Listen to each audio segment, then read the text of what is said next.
Hello guys. How are you today? I hope you're feeling wonderful and welcome to the last tutorial of the year. Yes, sir. This is the last tutorial ever of language this year, phase 4. We are at the end of the year, so no more tutorials for you. Let's have fun today. Today we're going to talk more about history.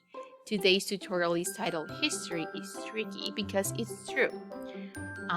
In the past few weeks, we have been learning about history, vocabulary of history, and how to use the past tenses, right? The conditional, the third conditional. So today we're going to do a listening activity and a song activity. Please go to your language book on page 160. You're going to listen and complete what you see on the page. Okay, right on these audio option.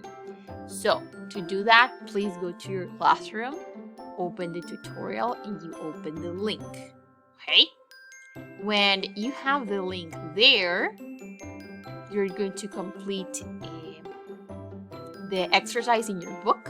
Okay? And I need you to play and follow and complete the song. That is number 1. Listen and complete the song. Okay? And for number 2, you're going to answer the quiz questions. To answer these 6 questions, first you're going to play the audio and then you're going to answer it. Okay? And that is all for today's tutorial. When you finish, you have to upload a picture of the page in Classroom. Yes, that is all for today. I am super proud and super happy to be your teacher. I know we have worked a lot. And I'm happy to see your results and happy to see you speaking more and more English. I will see you next week for our review week. Have a wonderful day and a wonderful weekend, and I send you a super duper big hug. Bye bye. See you in class.